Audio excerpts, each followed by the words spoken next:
I was working on a job that is not fulfilling, I actually quit without a backup plan. Obviously, there was a lot of grief, there was a lot of sadness, Yeah. and death really put things in perspective. In the morning, I was just kissing her on the forehead, and then I was just telling her, I'm going for work and see you in the evening. And yeah, I think within half an hour after I received the text, and she just passed away.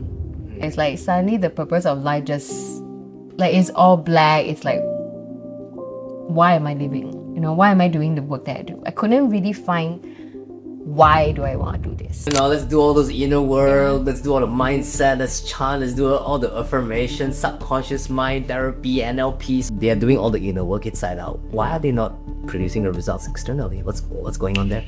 What's one important lesson you learned from darkness that teach you about the light? I wanted to say, Before we begin, I want to share why this conversation exists. A lot of us, when we try to achieve the success that we are looking for, at some point we will hit a block, we'll hit a resistance, and no amount of efforts and hustle is going to get us there. On a different perspective, some of us, when we achieve what we achieve, we suddenly feel very empty, very unfulfilled, and very frustrated, as if that is not something that we signed up for. And the next thing that we go is like, I'm not good enough, there must be something more, maybe I should try harder and chase after the next thing. That is the cycle of burnout. And this is why and exactly how Risah Gan comes into this conversation. She helps leaders build careers and businesses that is aligned to their true inner calling. And she helps them to activate their greatest human potential through nervous system work, self-worth, identity work, and using also concepts and understanding of spirituality, energetic spaces, animal communication to bring all of these aspects to help you find your way back home to live your life of true freedom and inner peace. A lot of our success, a lot of our ventures in life is not worth it if it costs our inner peace, and Risah Gan does exactly this to help people find their fulfillment. See, I met her all the way back to a dance studio that we go to somewhat around 15 years ago. And we barely knew each other then, but we reconnected years later, finding out that we were our own spiritual and transformational journey, doing the same thing of the human heart. And I find it really, really interesting to reconnect with her so many years later, and found that we actually share the same philosophy and understanding, and how we can help each other and the world to shine their lights and become a more fulfilling human being. This episode speaks a lot about our human presence, why there is more to just strategy. This episode talks more than just what we need. This episode speaks to how to create success more than just the strategy. And one thing that she said that really caught my attention is this: strategy without alignment is just a more sophisticated version of a hustle. And then we're gonna talk about, in this episode, what it means for us to create the true version of success that is connected to our soul. One small thing before we start.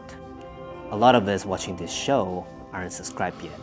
And I get it and I understand, because I do that when I watch the shows of many other people. But this show exists to be the light for people navigating difficult circumstances that has no manual. And we would like to be able to reach their hearts, and your subscription definitely helps. This costs you nothing but means the world to me and my team, as we are here to fulfill our mission. Your presence matters, and let's take a deep breath now. This is Risah Gan. Hi. hi. All right, let's take a deep breath.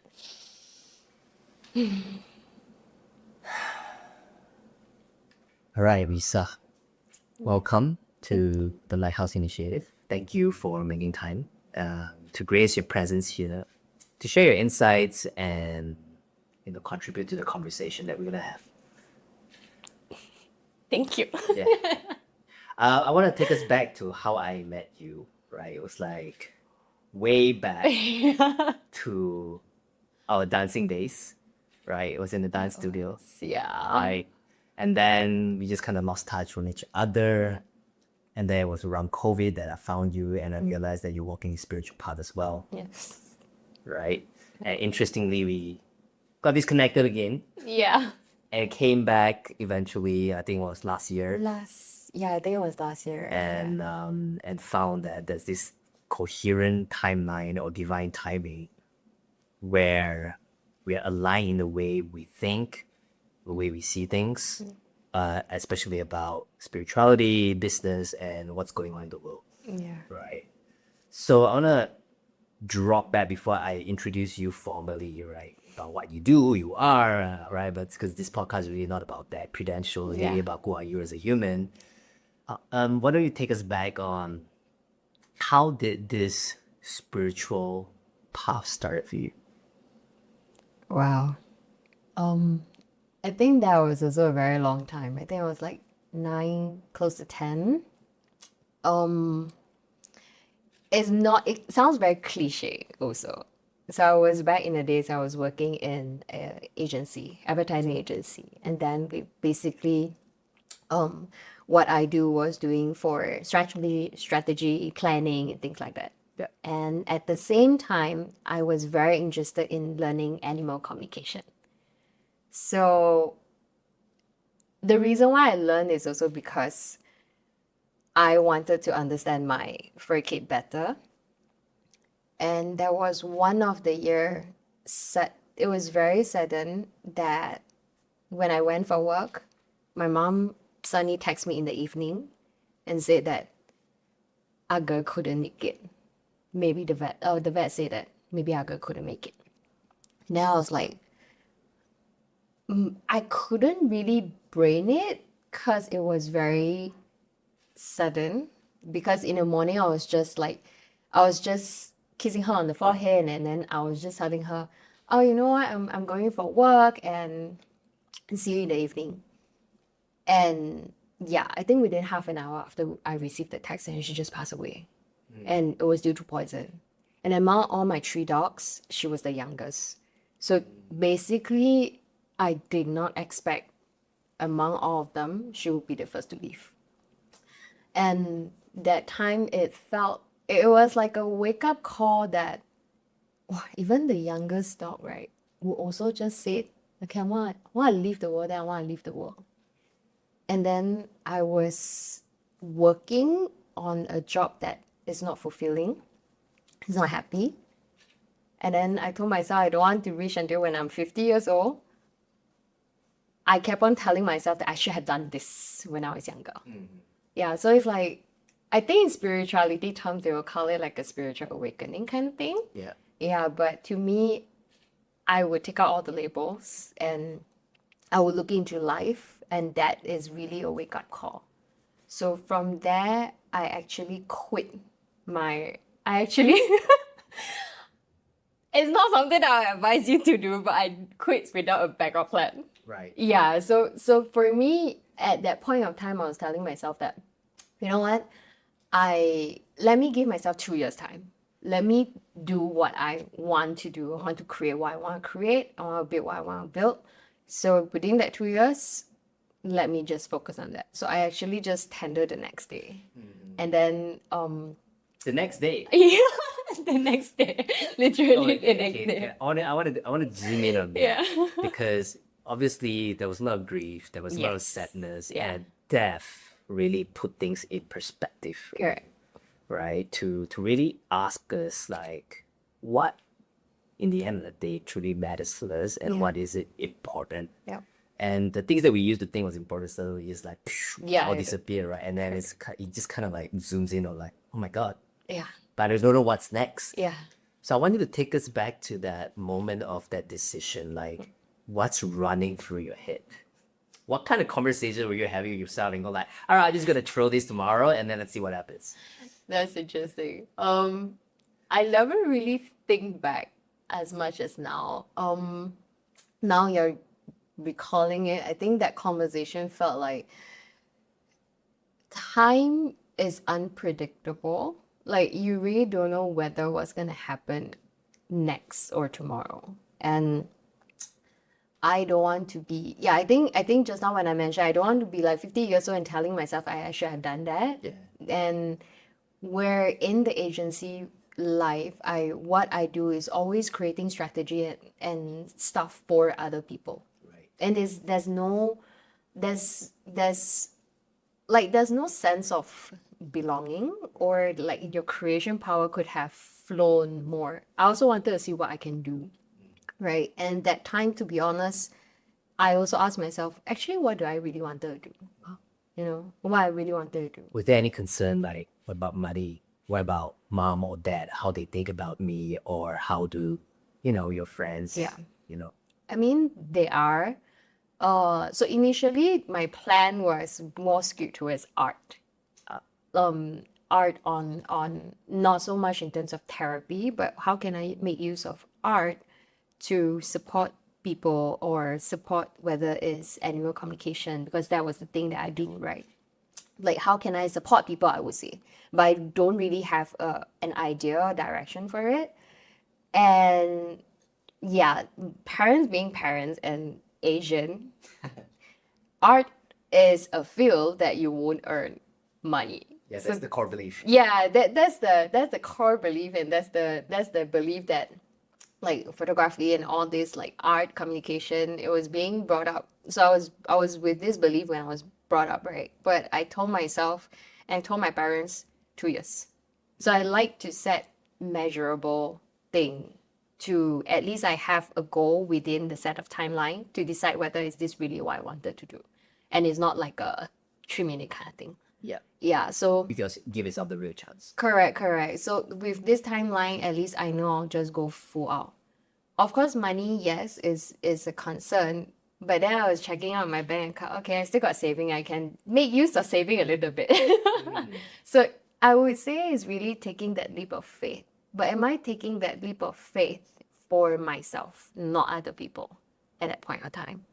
Yeah. So it's really for myself at this decision. Like no one else. So it's really for me. So even when I told my parents, I said that give me 2 years time. So this 2 years time, don't don't don't talk, don't whatever, you know.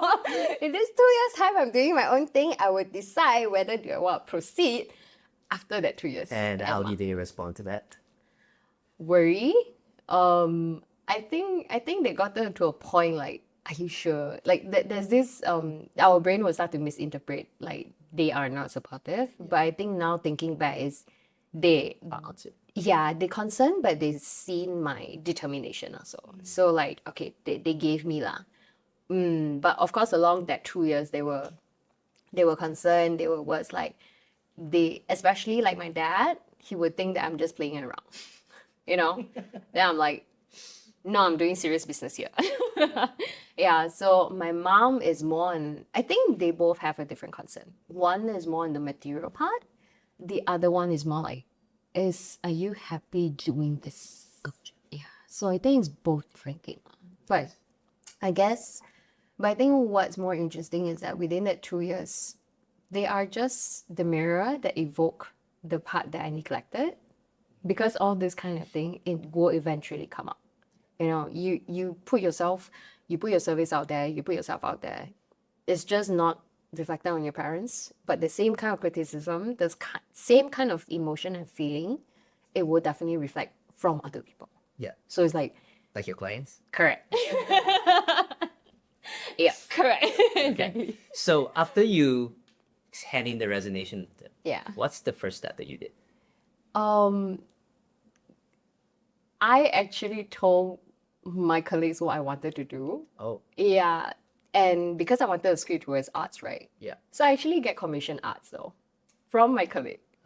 Yeah, so while I was earning my full-time job, I was still also earning my colleague. So that was something that has been ongoing. Yeah. Just creating that full-time job. Correct. And then when you had in the resignation letter, that was the thing that you leaned on before you go into animal comms? Yeah, so I was doing advertising, right? I was just doing account servicing fully. But then when I tender, and then everyone was started asking me, oh, why you tender? What do you want to do? So I just share my story and why did I did that, and what's my new direction. And then I started like doing calligraphy, doing a little bit of art, posting on Instagram. And my colleagues also asked, hey, could you help me do a commission art? You know, like then like there are other different clients who also wanted to do that. It's a small step, but I didn't know like, oh, okay, that work. Yeah, so I also, even though I tendered, I also served for about 3 more months just to keep the money in check also. But while I was still building brand as well. And just now you mentioned about animal communication. So while the art was slowly building because of my marketing advertising background, so I actually created Facebook page, Instagram page to start to accumulate the brand. But it's just very interesting. The universe just didn't lead me to the art way, but the animal com way just came and find me. Yeah, because it's interesting that even when, you're just trying to figure out how to make ends meet, Yeah. right? But what leaned you towards like, the spiritual studies, right? Because you invested in a lot of courses. Yeah. Like many coaches, like many therapists, like Yes. many practitioners, we are so caught out in the learning, Yeah. right? And why don't you take us through like what did you learn and which of the courses that you did is so impactful for you that really define the way you see the world today? So the reason how I actually really love to learn is also because of animals, to be honest. Because animals are the doorway to humans. Like regardless of all the session when I started like taking on animal communication cases, what I saw that's a very similar thing is that the fur kit, the pets is always very similar to the humans, the owners. And then what's more interesting, and there's this one part that I really like to investigate, and I always think that especially for human, our organs, our body will always represents emotion. Like there's the emotions representing every part of the organs or our body system. And actually that is where I started to find courses that teaches this. So I found one and it was during COVID. So thank goodness animal communication was able to earn some income for me to join the courses. So there's this training they call Mahalotus healing training. So they focus a lot on the body and the organs. So like every organs, what kind of themes that they represent. Like for example, the liver, it could represent a balanced or imbalanced relationship. And then your spleen on the energetic level, it also represents your own personal being and your life, whether it's related to your self-worth, your value, whether are your own true essence. So to me, I'm very interested in all this. And when I was learning it, it's like so my intuition was right. Like I didn't know there was a training with this, but I know that there must be a relation for it. So after joining this course and then went for different kind of advanced courses that is very much on nature, humanity and the world. So it's I think all comes down to how us human can co-create your life with the world. Like how can you dance with the world? There is so much more than what we are actually doing. Like for example, there are, even though this could be like a spiritual term, like there are natures, there are beings, there are elements. Like how can we actually get close to this kind of support system without being just relying on yourself? Because I noticed like even with me, right, I want to reach my goal. Last time I was always in this hustle and always like, pushing myself. And when I reach on a goal post, and then I'm not celebrating it. And then I'm just going there. Yeah. Right? And there is so much invitation and opportunity to see from there about ourselves. And when we discover more about ourselves, to learn about ourselves, I think spirituality just come very naturally. So it's not something to chase upon, because I think like the main nowadays is you need to go for spiritual classes to discover about yourself, to learn about yourself. But I would turn it into, it's actually life courses or life training that you just learn about yourself. But as you learn about yourself, are you able to not judge yourself? I think that's a challenge for a lot of people. Yeah. So for me, I think how I see the world right now is everything's like an invitation, but it's really about what kind of lens are you wearing at that moment. Yeah. You know what struck me about you is that you're highly introspective and contemplative as a person. And then I think the courses of the spirituality, but it's animal comms and so on and so forth, you get to know more about yourself. Yeah. And you know, the greatest intelligence is really not our intellect. And what you're trying to say is we have been taught a certain way of narrative, a certain way of succeeding that is based on an individualistic perspective, that I and nature and the world is separate from one another. And it seems like rather than, from what I hear in your story, rather than you learning new things, it's more almost like a remembrance Yeah. of who you are Correct. through the courses that you take. And in that remembrance, you realize there's an interconnected relationship between forces of the unknown, like the elements, the spirit, the animals, nature, everything that is greater forces leading us into a path rather than, you know, everything is just determined by the self, Yeah. right? Yeah. So I want you, no, I don't want.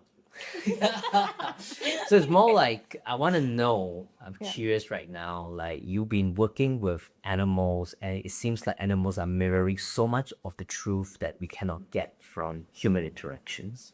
And I wonder how you transition working with animals to working with humans. I didn't really force the alignment, to be honest. I find that my pivoting is really like how I pivot from agency to animal communication. Okay. Yeah, so when I started to join trainings that is meant for human, and just don't know why all of a sudden I have contacts that just ask me, do you do any work for humans? Like for people, not animals. Oh, your clients? Yeah, like existing clients and also client who wanted to refer to another new client to me. Like let's say this owner. And then after they did the session and then they asked, do you do this for humans? Initially they were saying for communication for human. But after we dwell down what they wanted was any kind of spirituality work or energetic work for humans. I said, oh yeah, I do, because now I'm going for training, and every training that I join, and I was just still in the training, I haven't really graduated yet. Like, so during the process, I will have clients coming to me, do you do this? Do you do this? So every new client that comes to me and asks for the session is related to that particular training itself. So that's why I find it's interesting that when people ask me, did I pivot by like do I want that pivoting? To be honest, I never really thought of it. It just came. And you just say yes. Yeah, I say yes. And for me at that point, I think it's like I don't have to find clients. I mean, might as well I give it a try. And started the ratio turns into more humans, less animals. Yeah. And would you say that in working with humans, animals as well started to shift, started to get better, healthier, and so on and so forth? Correct. So one of the things that even when I just started with animal communication, all this while, I always emphasize to owner is not the pet's okay, then you are okay. It's always the other way around. When you as owner are okay, you're good, your pets will follow along. It should be the sequence, not the other way around. Yeah, because I'm a pet owner myself, and I have observed, you know, quite a lot of pet owners having all these emotions that they carry around. It's kind of like affecting the pet, Correct. right? And they also using the pet. Oh, what a bad word to use, using the pet, but it's kind of true. Yeah. And I observe it as an emotional sponge, Yeah. right? Yes. And how do you usually reveal that, you know, inconvenient truth to them and, you know, shift their relationships between the pet and the owners? Or would you say, I think it gets more challenging right now as compared to before. oh, why so? Because before that, we are not that emotionally attached as compared to now. Now, when there are more, I think we should zoom out a bit to look at the demand of the market. Last time, we don't have too much of costume. We don't have so much of variety in terms of food and nutrients. We don't even have massages for pets. Yeah. We don't even have like what TCM and like all this kind of things. So before this, the industry is only just Western medicine, hospitals. Like even hospital now are getting more. And the food. Food is also very limited. Now with so much of option, is the emotionally attached. It became like it's not, how do I put this? The emotional attach also flow into how much can I provide to them. So I think to be able to share the inconvenience truth, I also need to know the landscape on how the timeline has flown. Right. So because when I understand this, then I would able to catch why they are doing this. Partially, most of the time, is we don't really get it since young. So when we have someone that we could take care of, we would want to provide. So I would usually now the challenging part is how can I relate this to them that how can you take care of yourself?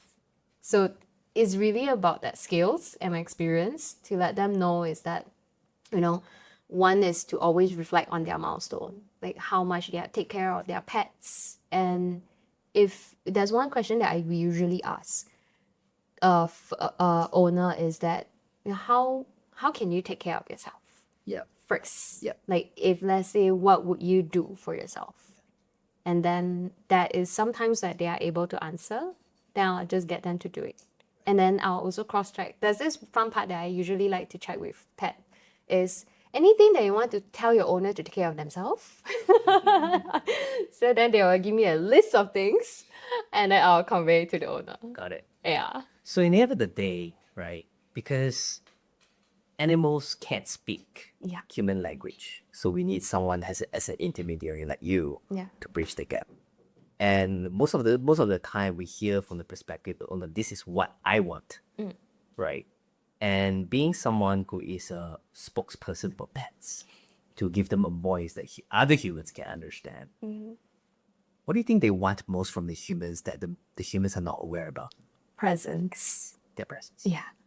A lot of times I think a lot of times us humans tries to compensate presence with materials.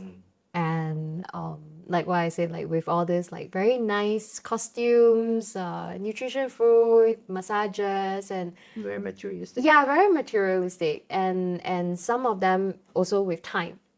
But present has nothing related to time. Present is you, everything about you, your heart, your energy, everything, all you with them. Even though it's just 5 minutes, that present is all good.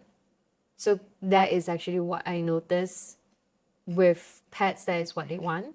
But at the same time, it's also what we want. True. So ignoring our pets is the worst thing that we can do as owners. Yeah, I would say it's just that I would say, right, pet owners think that they are doing the thing is also giving them the presents. So it's like they walk their dog, is giving them the presents, but they are using phone. Right. They are with them at the same space cuddling, but they're using their phone. So people would think, a lot of pet owners would think that they are giving them presents in that way, but it's actually not that. Yeah. Wow. So given your own experience with your own pets and you see, this is the interaction between people and their pets, does that hurt you? I think before that I had a lot of emotional conflict. I think now to be able to see this clearly, that everyone has a choice in terms of what they do, I think it gets better. Yeah. Yeah. Yeah. I won't put the word hurt, but I would say is, everyone has a choice. Yeah. Yeah. For me personally, I get agitated at things like this. Yeah. And I get it. Yeah. I'll take things personally, and sometimes, and every day I'll sit in a corner. Okay, how can I improve? How can I communicate and educate people better? Yeah. But as we all know, in our society, in the times of massive distraction, social media, with information, with AI, with a rapid pace of change, is happening in the world, we are becoming more and more disconnected with each other and with ourselves. Yeah. So how do we expect ourselves to be present to others when we can't be present to ourselves? And it's such a simple things, but then we start to go to do things like the spiritual retreats, the workshops, the leadership camps, and the books and the podcasts, and we fill ourselves up with so much information. Been there, done that. I'm sure you did as well. Yeah. Right? So I wonder what is the breaking point for you to realize, oh my God, it's not about getting another tool, another information, another insight. What is it in your story that gives you an understanding, shit, I really need to be more present in myself. I need to give myself more self-love. How did that realization come about for you? It's also about death, though. Again. Yeah, it's Wow. also about death of my pet. So I had two guinea pigs. One of them passed away. Also very sudden. So it's like literally within a day I need to accept the death.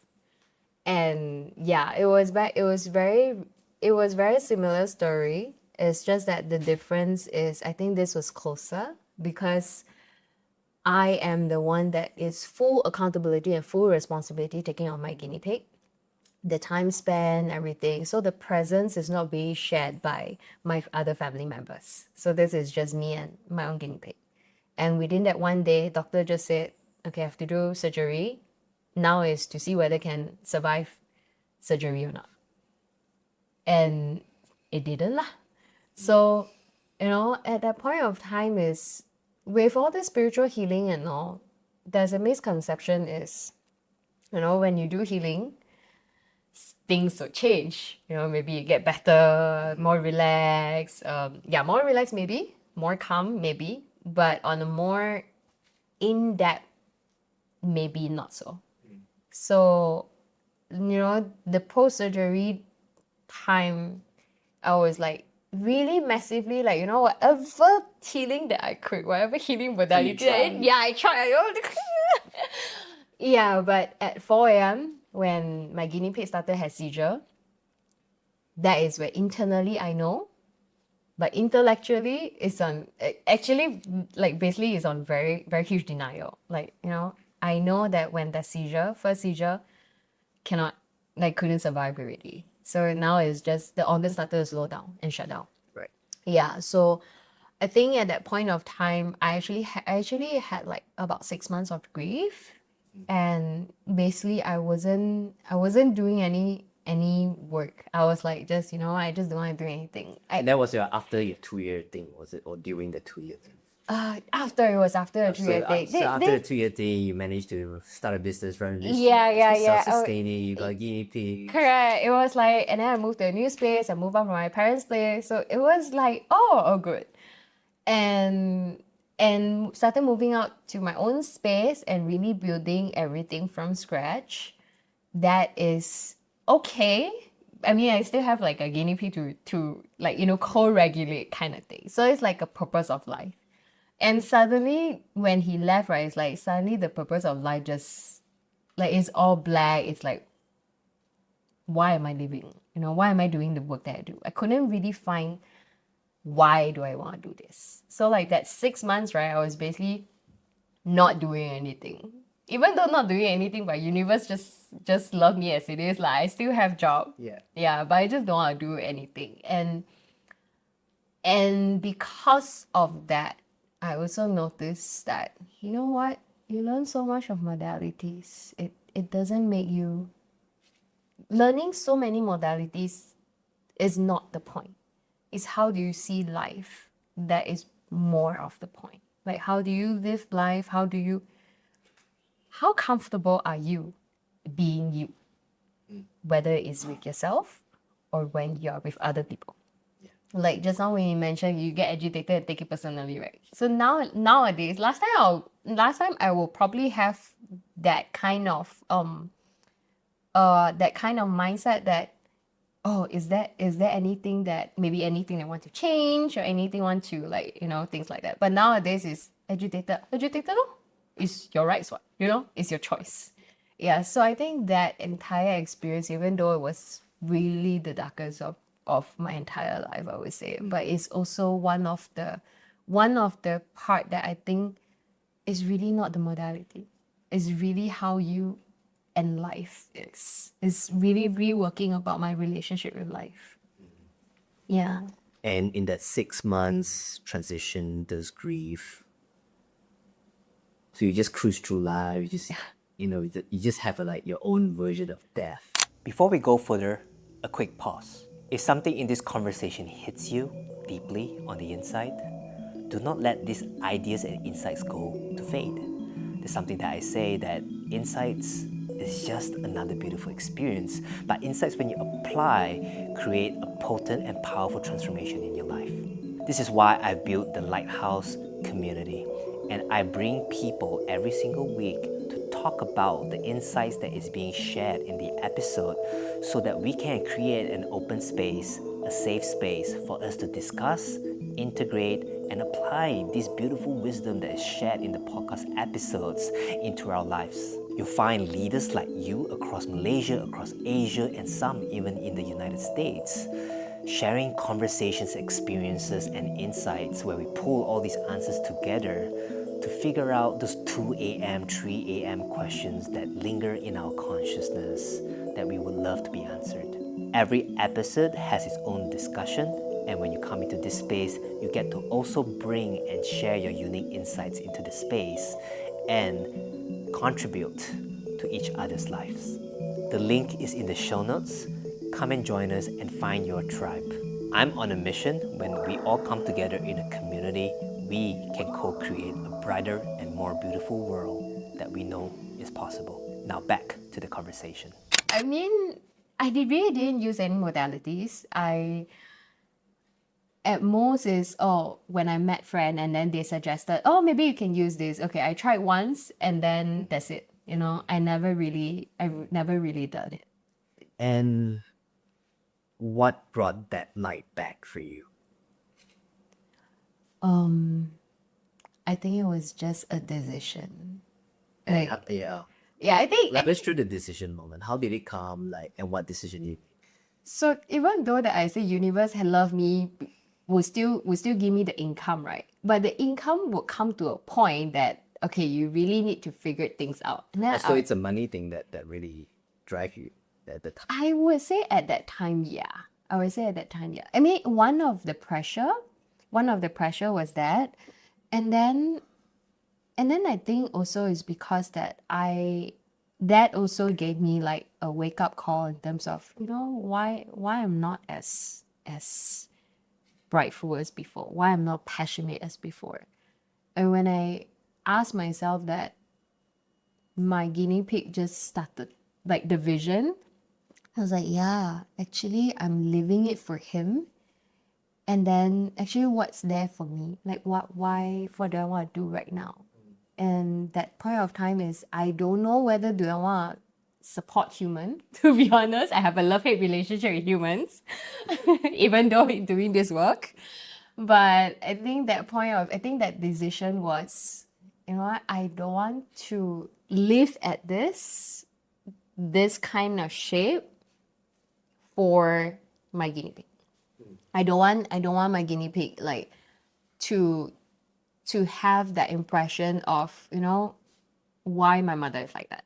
I mean, that thought came about at that point of time. And then I started to really look inwards without using any modality, without journaling it out, without whatever. I think it's more in the self-inquiry, is that, what do I really want to do?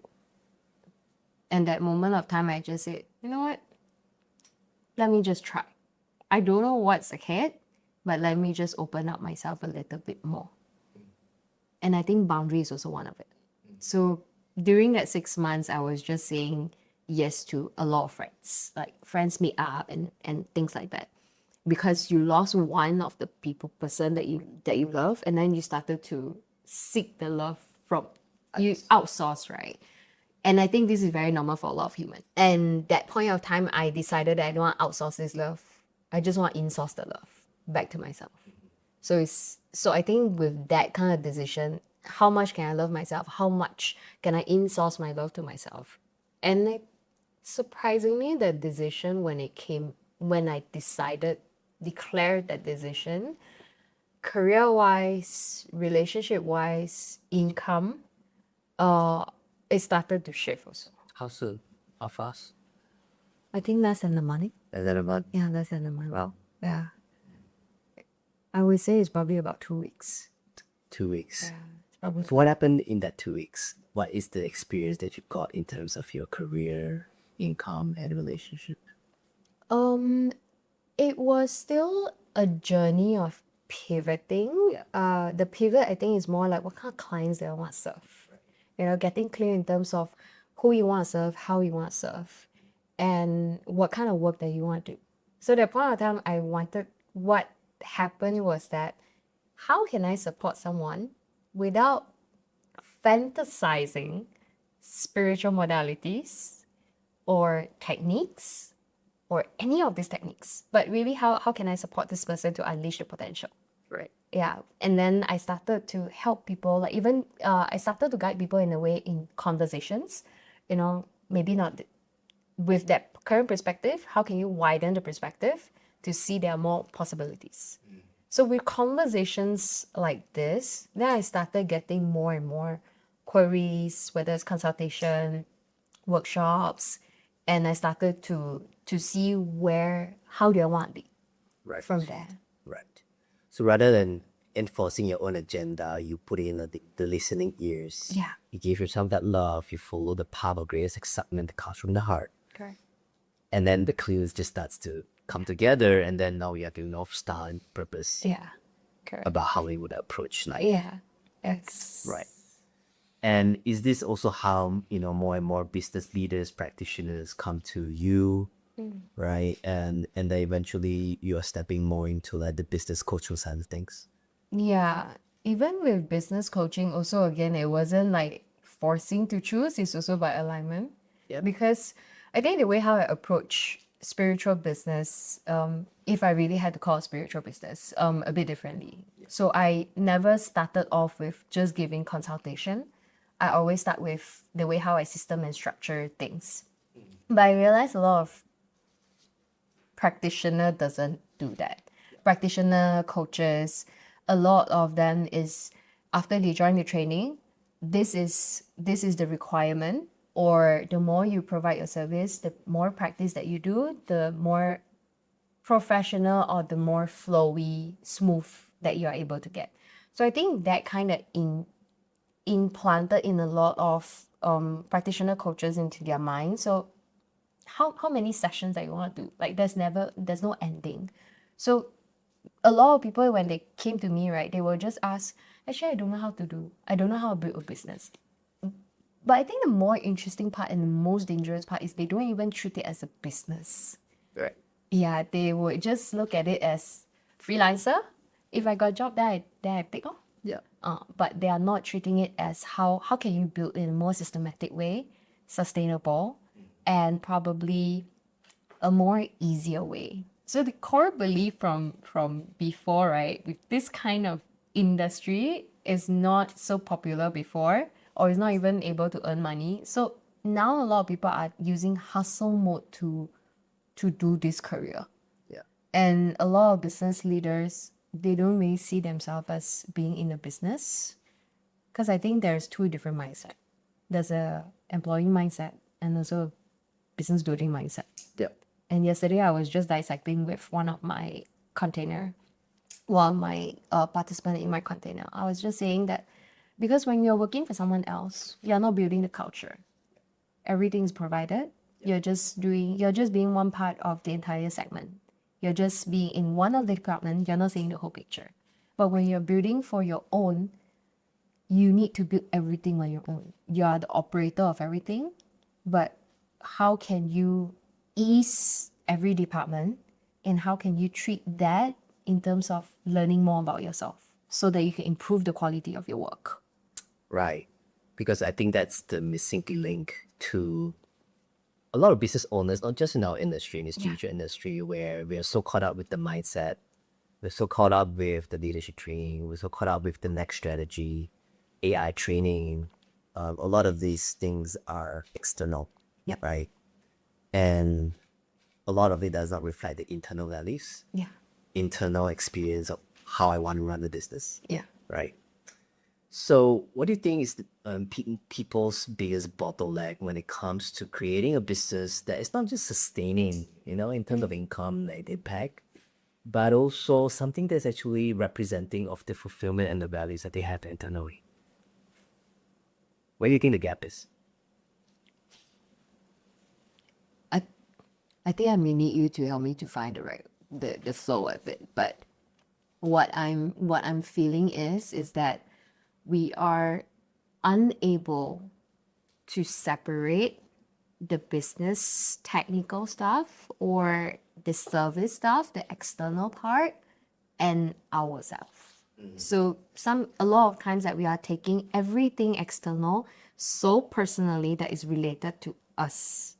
Like for example, if I push a service and I share it to a client and the client rejected, and then I may take it so personally that this rejection is meant for me as a person. And then that affects the entire confidence level. And then I started to may have question, have self-doubt, okay, why am I doing this? And then it affects the entire value. So I think the missing gap is a lot of people are treating are in the other ways they are using the external part to define their business value and their internal fulfillment. But it should be the other way around.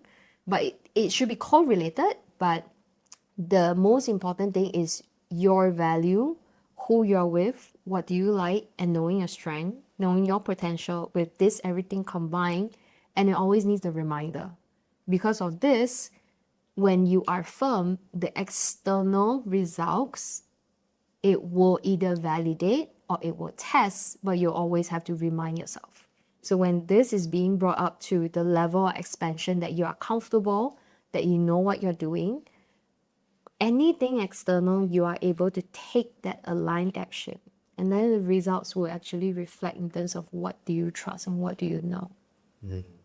Well, in simple words that I have, what I take from that is that the business expands to the level of the identity that you hold within yourself. Yeah. So the level of energy and the capacity that you can hold energetically for the business that is there. Okay.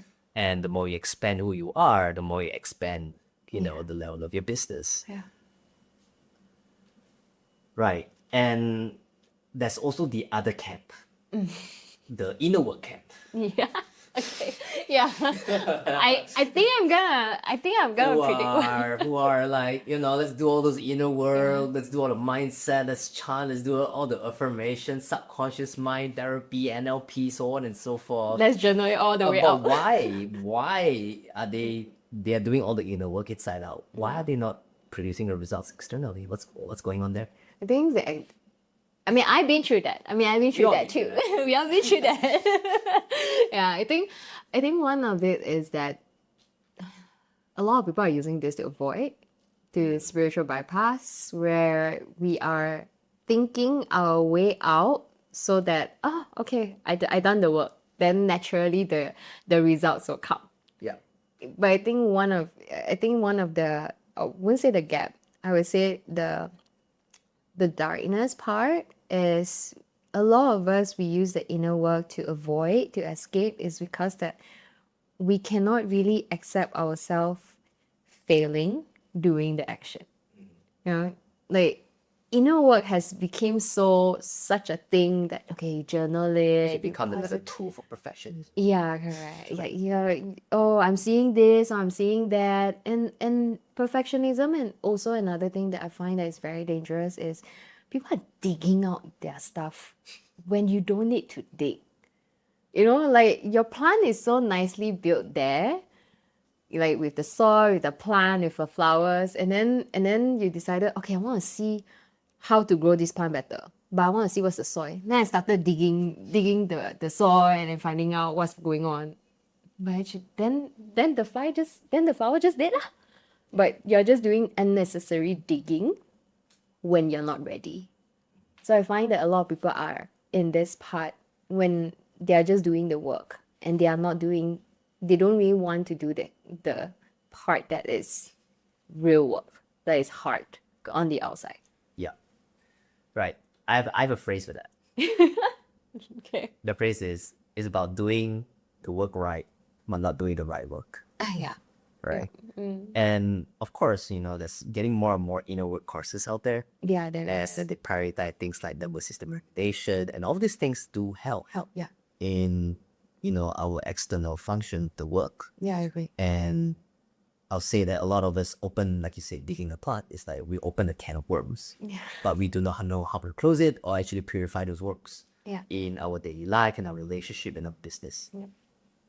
But I just want to zoom in because you mentioned quite a lot of somatic things in your work, coming Yeah. back to the body. Yeah. And the body is a reflection of the business. The body and the biology is a reflection of behavior. Yep. Right. For someone out there feeling like I really need more money in my life right now, right? And I'm chasing after clients. I'm overwhelmed.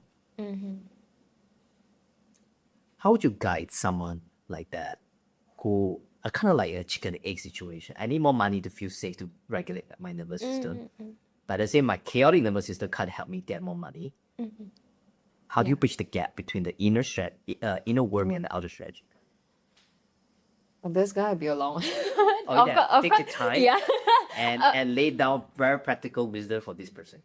Of course, it couldn't be just done by one session, but it all this nervous system regulation. I think a lot of misconception is, they go for a workshop for nervous system regulation and then you're done. Nervous system is one of the most important and the most. I think it's one of the thing, right, that you really need to regulate almost on a daily basis. I actually have an alarm that is every hour. So I would always advise client, if you have time, set every hour alarm to remind yourself to get back to presence, because getting back presence is a nervous system regulation, whether through box breathing, any kind of breathing that you like, that is up to you. You want to journal it, is up to you. Any way that you can find yourself coming back to present. But the easiest way I like to tell people is notice the room around you, what the colors, the colors, the people, bring yourself back. And then another part is with so many aspects, right? With the clients, with the money and all, I would usually get them to take just one part that is most charged for them if they are ready. So I probably a scale of between 5 to 7, because if anything goes out for that, it's very hard for them to bring themselves back to present. So anything between the scale of 5 to 7-ish, if let's say is the money, if it's too much, it's very hard for them to handle to come back to presence, then we go for another direction. So probably creating clients. So if creating clients is less, then we go for that. So once two presents, and then after that you take one of it. One of the questions that I usually like to ask is, if you really gotten your clients, what's that feeling like for you? Like how would you feel? And this part I will take them a bit slower. It's not the brain. It's definitely not the brain. It's definitely not the intellectual. If I really get the client, if I really get my calendar booked out, I'll be very happy. If that person can really answer me within 0.1 second, that is the brain answers. But That's not the answer. yeah, that's not the answer. That's really not the answer. And for this, usually I'll always get them to like just come back to just take the time, close your eyes to really feel it inside. Take note of how the body react to that scenario.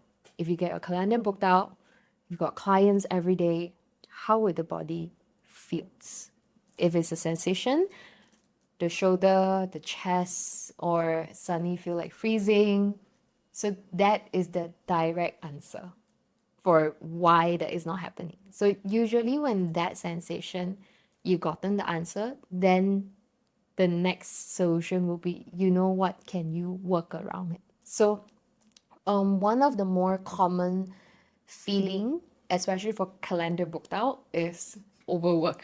Overwhelming. Yeah, overwhelmed. I actually noticed that in a lot of people, like they are wanting the success, but they fear the success because a lot of them come out from a corporate background of being burned out before. Yeah. And they come to their own business and they want to earn that money for their business and they're afraid of getting burned out. Correct. Then that becomes the ceiling. Yes. exactly. And then that is really a lot of people. Even I myself also been through that.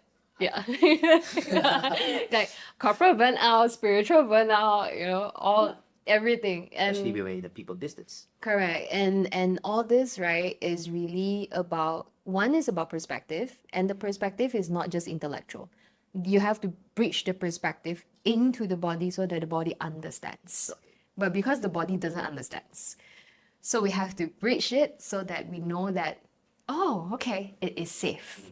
So from there, so how do I guide them after that is once they know, then there will be a releasing method. So releasing method can be any kind. The simplest without any fixed modality is breathing is one of it. So any part that you feel tight, you just breathe into that space without judgment, just let it be with acceptance. Just breathe into it to create space. Usually that shifted a lot. When that shifted, that is the internal work part.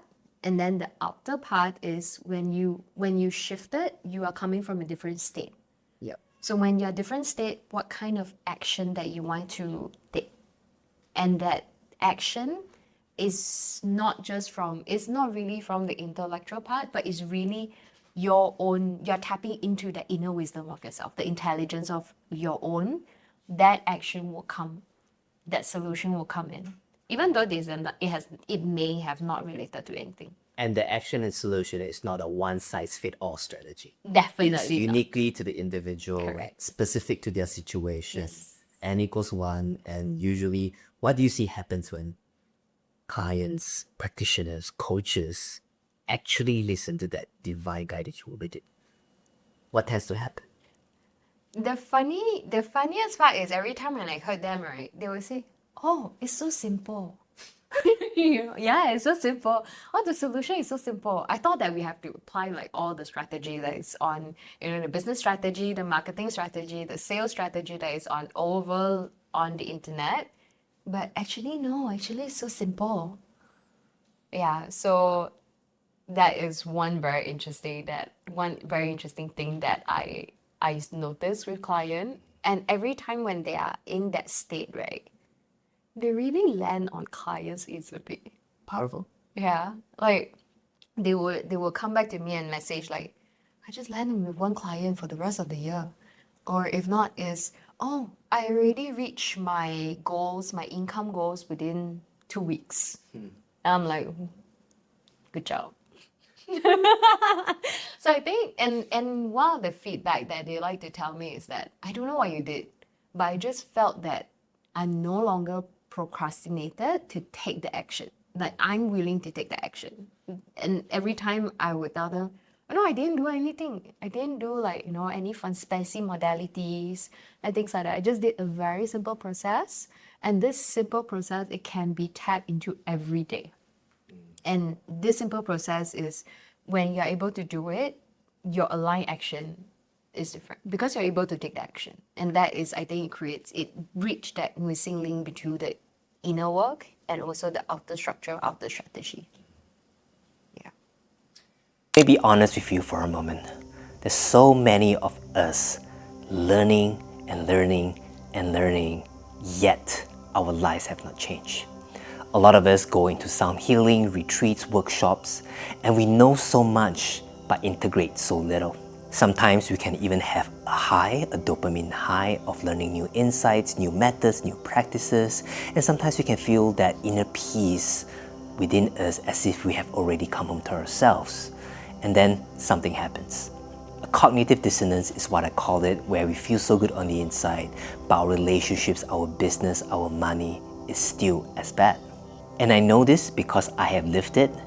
I have gone through 100 plus healing modalities over 15 years through 5 continents, and yet I wasn't able to heal, and I was stuck in knowing too much, but so frustrated because I could not transform my lives. This is why I have a 6 weeks transformational program that is designed to bridge the inner peace that you feel from within with all the inner work that you do to outer abundance, so that it shows up in your relationship, in your business, in your career, and in your money. And most importantly, in your health. This is for you if you are like me, that you're done with just learning empty things and unable to apply it into your own life. This is for you if you're looking for a container that goes beyond learning, but focuses on applying, taking action, implementing into our lives, where your inner peace finally is represented in your outer reflection, in your business, relationship, money, and health. This is for you if you're looking to create true freedom finally, and you're ready to take action, implement, and integrate those things that you have learned into the rest of your lives. I'll walk you through my signature framework of taking those 5 steps that is going to create the true freedom that you're looking to manifest. This program is not for the faint-hearted that just wants to learn and test things out. There's no hype here, just deep, honest work. If you're in the season that you're ready to quantum leap and step into the life of true freedom in just a matter of 6 weeks, this is for you. The link is in the show notes in the description below under 6 weeks transformational program.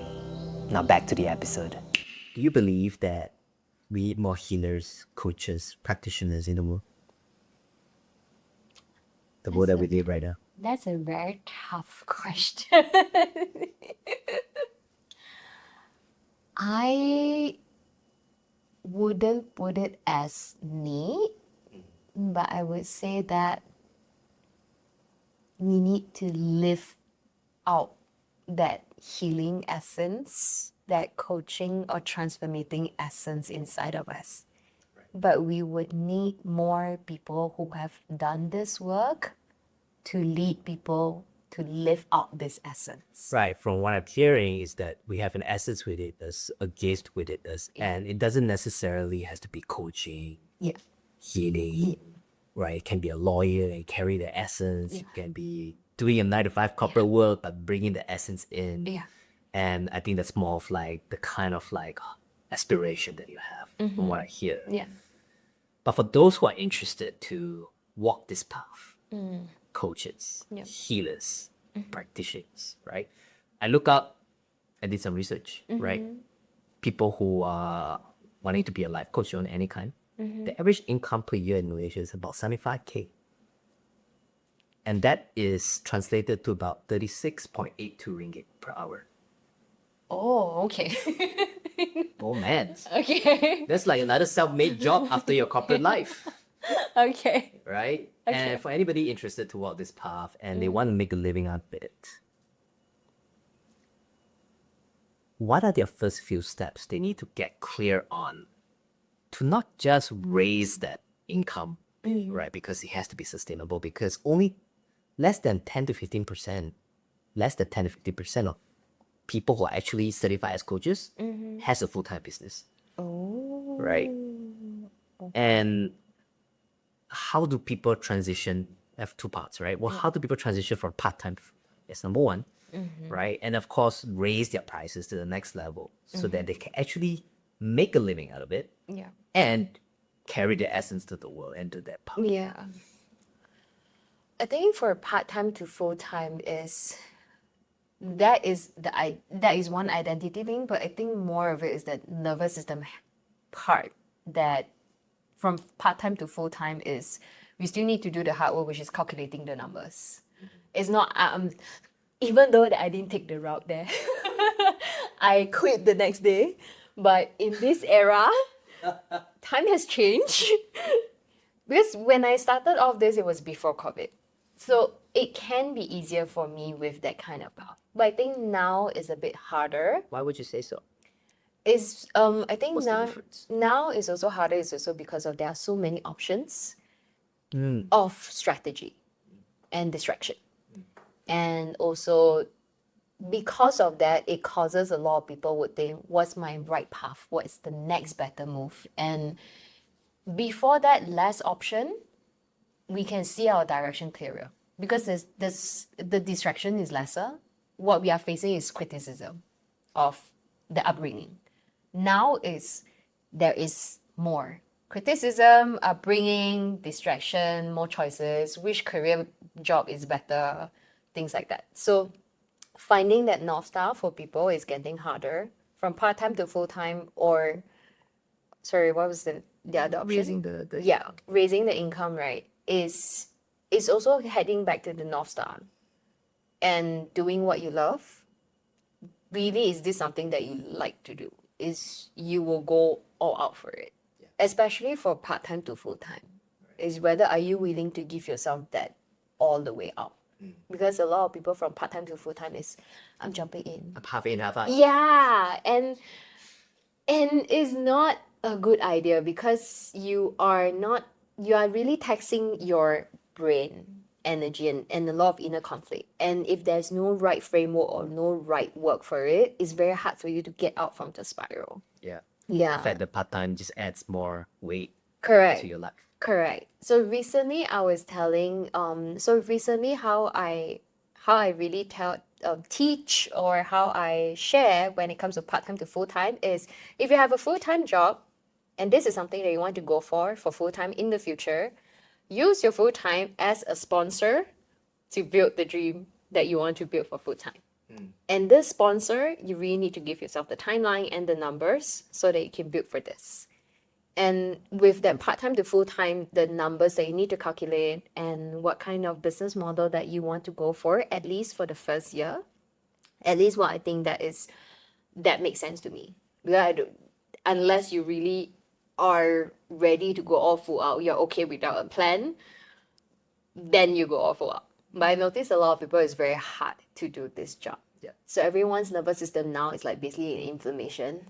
It's like, oh, I'm so triggered. Oh, a bit of noise. I'm so sensitive. Yeah. So I think there is something. So I like to term it it's your sponsor to build your dream. If they say this is where you want to go, and then you create your milestone along the way, because I think people would need measurable milestone. Absolutely. But the problem is no one actually use measurable milestone Yep. to help them to keep the progress. Yeah. So you gave yourself 2 years Yeah. to build something. Yeah. How long did it actually take you? I think that's a very abstract question, a subjective question. Or to a point where you go full time and you feel like, yeah, I can do this path, I can make it a long term this. I think it was by the end of the second year. So you kept the time. Yeah, I kept my time frame. Yeah, I kept my time frame because I would also track my numbers. Tracking numbers, I think, is very important because that is how you will know whether is this the kind of direction that you want to go for. At this point of time, there are many ways to keep your safety, right? So that is how I actually build. So by the second year, oh, okay, some month is good, some month is not so good, but still can. Right. So then after that, it's all going full out. Yeah. Yeah. Then just now when you say raising the price, I think that really builds on identity, because that really builds on identity and also boundaries. Oh, tell me more. Boundaries are not something I heard very often when it comes to raising prices. Oh, is it? Yeah, because it's more like, oh, I'm going to raise my self-worth and self-value. But what is it about boundaries that you need to raise to raise your price? Because How I does it think work? price has nothing related to that self-worth, but a lot of people misconcept it. Yeah. But it's just that so a lot of people take the pricing that related to them very personally, right? The boundary is more like when I set the price, I would know exactly what kind of audience that I would need to let go. I see. You know, some people would chase you or any kind of coaches or any healers on that budget level that they are able to pay, and then they'll just constantly go. Can you need your help? And that will cause a reliance. And basically the quality client is not the kind of quality client that is up to your standard. But when you're raising your fees, you know that this bunch of client or quantity client will start to let go. Either that they cannot afford anymore, or they will just give a bunch of reasons. Lah. Okay. But yeah, raising that is also really setting up the boundaries, including your time freedom, including how much that you want to give out, how much that you want to serve, what kind of focus that you want to go for. So I think all those are also very boundaries driven. And yeah, been through that, done that. So for me, I think is every time when I had that boundaries, like when I decided, you know, these are the clients that I know I really genuinely love them, but I know on a business level, on a servicing level, I cannot be nice. Raising my price is the kindest thing that I could do for them. So that automatically sets a boundary. For someone who doesn't believe in that, right, raising their price is the kindest thing that they can do. What would you say to them? I let them be. You let them. Yeah, let them be. Because that is also the kindest thing that I could do for them. Yeah. Yeah. So you're saying that, oh, you just have to figure it out yourself, experience this for yourself. Why is it kind? Yeah. And because I think a lot of people mistaken kindness and nice. Oh, tell me more. Yeah. Nice. We were being brought up in a situation, and at least for me, that what I know of in Asian country, or at least at the era that we are brought up, right? We were told not to, we will have all this reward system. If you be nice, nice boy, nice girl, then you get reward. If you do something bad, you don't even know that it's bad. You get punished, you know? And who decides that? Who determines what's nice and what's bad? So a lot of times we implanted nice with, as long as you have a request and I help. That became nice. And to be honest, that is just an old conditioning. It's because of how we were brought up. Because we cannot reject. So all these kind of terms like, oh, if you help me, then I'll help you back. If you give me a treat, then I have the obligation to treat you back. You know, with all this kind of implanted with the belief. But kind is, it comes with a lot of grace and trust, you know? Like how, if a client comes to me and lists all the problems that they had, then it's really up to me to decide whether do I want to take this as a client. So even with my clients, I always vet the client, whether are we in the right fit. With that nice and kind is, if I know this client is a leechy client, it's like, okay, I just need to find someone that I can like really listen, that we can really help, do all the healings and whatsoever, but they are not really taking the action. If I'm being nice, then I'll just help you all the way. I'll just keep on saying yes. And then where will I be? I'll become the doormat. I'll become the mat. My boundaries is a mat. And what do you think happened to them? They will just always come to find you and they will just be the exact same where they were before. Correct. Yes, exactly. And I think that's a disservice. And with kindness is, I know rejection to this client is the best thing that I could do. Because I need to be responsible. You also need to be responsible with your life. And with me rejecting, I'm also creating that connection that, you know, I'm not using this kind of modalities to help you. I can give you a guide. You have to work on your own. So this is how I actually work on my teachings, my coachings, and because I think everyone is responsible for their own life.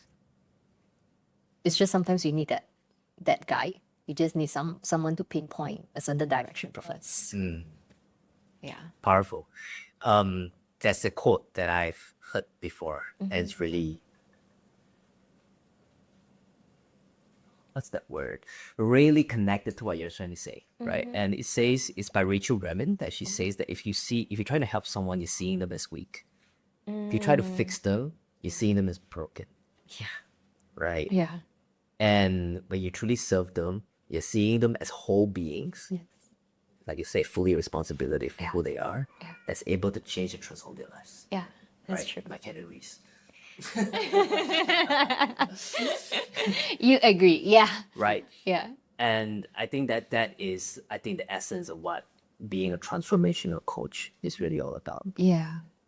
And I like what you mentioned is seeing them as seeing them as a whole. I think this is also one of the philosophy that I bring into all my teachings also, is that I will always remind people that you're not broken. You don't have to be fixed. You just have to remember your wholeness. Because when you're in your wholeness and your fullness, you are able to tap in your potential very easily. And that's how we raise our price. Yeah. Yeah. And I think that raising price is you really have to be comfortable with it, because only then it reflects, because when you're comfortable in the inner part, externally you are able to share your price comfortably and confidently. Right. And the sales come because you had that conviction. Correct. Built Yes. Yeah. Powerful.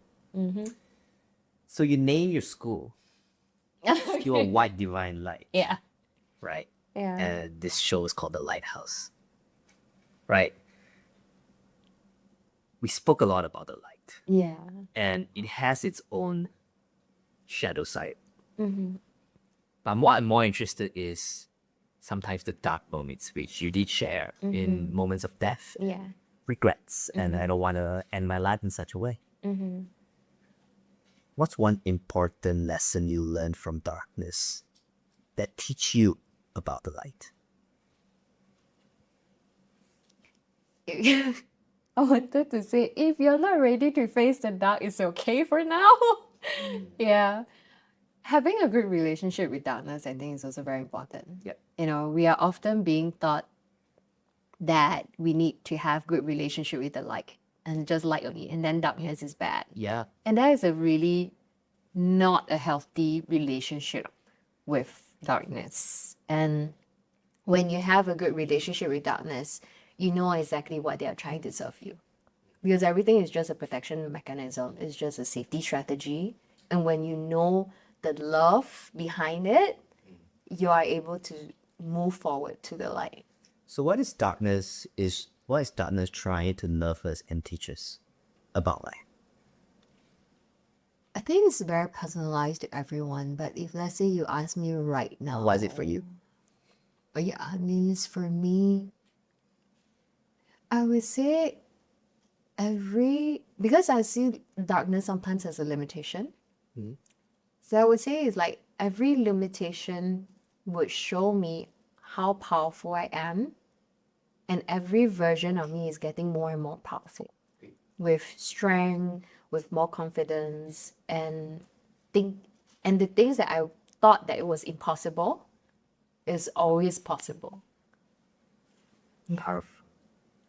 So the Lighthouse Initiative podcast, we have a tradition of closing. Okay. Yeah, right. And the lighthouse exists for one reason. And basically that's to tell someone who's at lost at sea. Okay. Right? And that's a metaphor, right? For us who are living in a time of unprecedented change, chaos, and crisis. Like you can't say no to it. It's happening. Yeah. Right? Whether it's financially, emotionally, like health-wise, and so on and so forth. Yeah. And the lighthouse is to show them that there's a land nearby, that there's a saving grace, that's all this, ways and path to come home to our truth, to our wholeness, to our light. From everything your life has taught you. And imagine you're speaking to someone who's really in the dark right now, whether in their life or in your business. What's one insight you would like to share? I don't know if this sounds hard or harsh. Is that this is how I came out from my own darkness or in that loss of sea. What if there's in me, I don't have any labels on me? What if I don't have the labels of being a doctor? What if I don't have a label? Who am I? And what do I really want to do now? And there's no label and there's no nothing. Who am I and what do I want to do now? That actually helped me to move forward every time. Yeah. And the answer is very funny.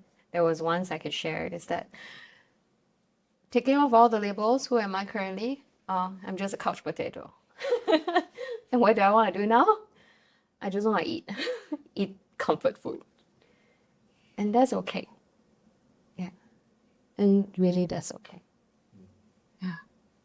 It's okay to be different version of ourselves at any point of time.